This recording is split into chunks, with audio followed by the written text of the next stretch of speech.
Terakhir, motor dengan frame trellis jadi juara dunia MotoGP adalah Ducati GP7 800cc yang dibawa oleh Casey Stoner tahun 2007.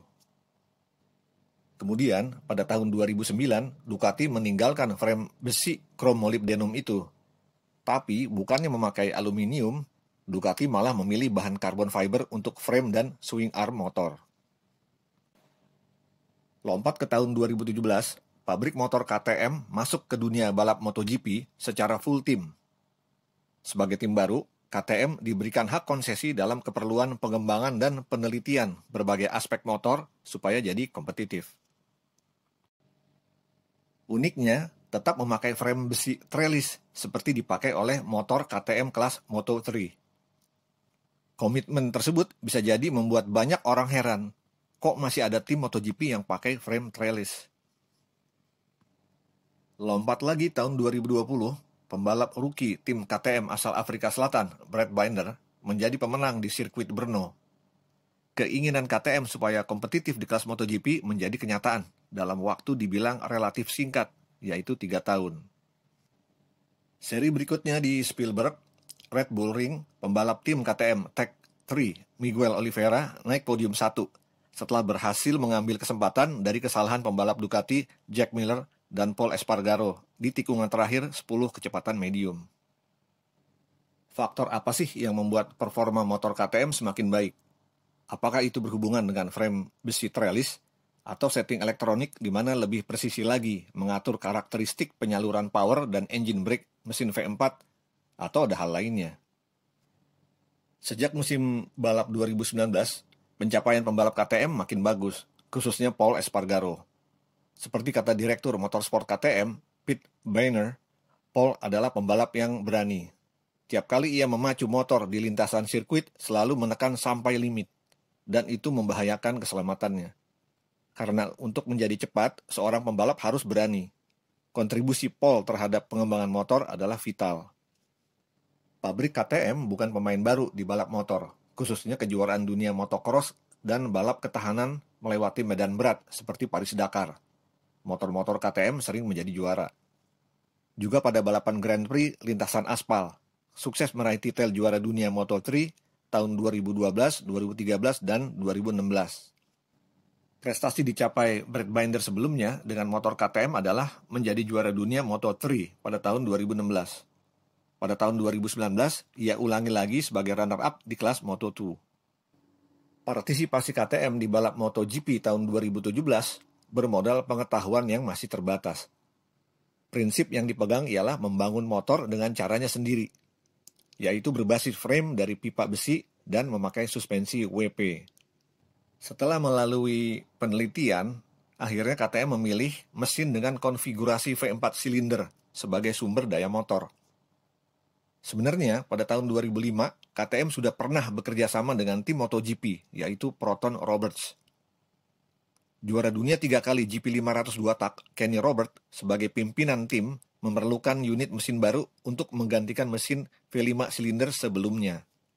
Saat itu, KTM sudah mempunyai mesin V4 silinder 990cc dengan kode GP1 yang memang dipersiapkan kalau suatu saat ikut balap MotoGP.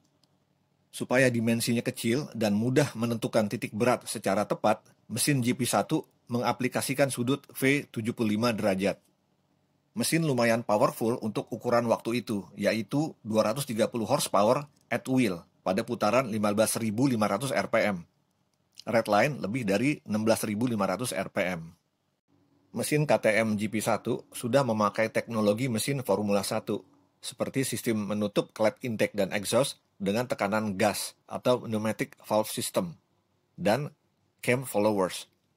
Secara keseluruhan, mesin cukup ringan, tidak boros, dan punya daya tahan yang baik. Mesin KTM RC16 yang sekarang dengan interval pengapian Big Bang, sudut V 90 derajat. Dimensi mesin jadi lebih panjang, tapi ada keuntungan, yaitu vibrasi dari efek primary force jadi lebih rendah. Menciptakan mesin dengan horsepower sebesar-besarnya di RPM tinggi bukan suatu hal yang susah untuk KTM. Mengingat KTM sudah lama menekuni teknologi mesin balap dan ikut berkompetisi secara langsung.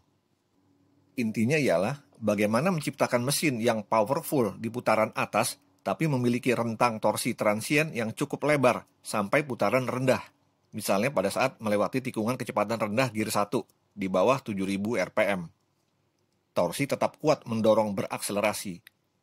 Karena semakin besar power bergeser ke RPM lebih tinggi, maka semakin lemah torsi di RPM rendah. Selain performa mesin, peran kerja elektronik sangat penting dalam mengatur penyaluran power dari ban ke aspal. Power delivery dan engine braking yang kasar atau tidak halus, pembalap akan kerepotan tiap kali buka gas keluar tikungan atau deselerasi memasuki tikungan. Untuk itu, supaya mendapatkan racikan engine management secara presisi, KTM merekrut ahli di bidang engine elektronik yang pernah bekerja di tim McLaren Formula 1. Artinya, tim KTM MotoGP memang serius. Kedatangan Dani Pedrosa ke KTM sebagai test rider dikombinasikan dengan Mika Kallio mulai membuahkan hasil. Tentunya, tidak terlepas dari upaya keras Pol Espargaro juga, seperti ditekankan oleh Pete Boehner. Sebelumnya, motor RC16 tahun 2019 oleh Pol Espargaro diibaratkan seperti kerbau liar, susah dikontrol, agresif. Seperti disampaikan oleh Pete Boehner bahwa pada saat mau memasuki tikungan, pengereman motor RC16 selalu kuat. Kalau diartikan secara bebas, dalam fase atau selama hard braking berlangsung, motor tetap stabil. Problemnya ialah ketika berada di tikungan, dalam posisi miring, pembalap tidak mampu untuk membuat motor tetap berada di jalur atau line dan telat atau terlambat pada saat harus menegakkan posisi sudut motornya kembali. Kondisi negatif ini membuat pembalap kehilangan waktu di tikungan. Tahun ini terjadi peningkatan. Pembalap KTM sudah mampu menjaga motornya supaya tetap berada di jalur yang sama ketika melewati tikungan atau mid corner. Terobosan yang cukup luar biasa. Membangun motor yang balance di segala lini bukanlah hal yang gampang, karena karakteristik dari layout sirkuit bermacam-macam. Harus ada pilihan, apakah motor ingin stabil pada saat brake late hard braking, kemudian akselerasi full throttle, atau motor stabil pada waktu miring di mid corner, membangun speed, memanfaatkan momentum di tikungan kecepatan sedang dan tinggi. Karakteristik chassis yang saling berbeda pada faktor kelenturan lateral dan kekerasan longitudinal, juga karakteristik mesin V4 dan mesin inline 4 silinder. Dengan itu, tim MotoGP memilih setting terbaik hasil dari kombinasi kedua karakteristik tersebut, yaitu motor sangat stabil pada waktu hard braking menuju tikungan, bersamaan juga cukup stabil berada di line pada posisi miring melewati mid corner kecepatan sedang dan tinggi, seperti KTM RC16 sekarang ini. Alasan tim KTM MotoGP tetap memakai frame trellis tidak lain karena memiliki cukup pengalaman di dunia balap dengan frame tersebut. Selain dapat lebih ringan dari frame twin spar aluminium, faktor kelenturan dan kekerasan frame trellis lebih mudah untuk disetting. Juga feedback dari ban depan, fork motor ke pembalap lebih baik katanya. KTM tetap memakai suspensi WP, sedangkan tim lain memilih Öhlins, karena WP adalah milik KTM. Motor KTM naik podium 1, otomatis mengangkat nama WP juga.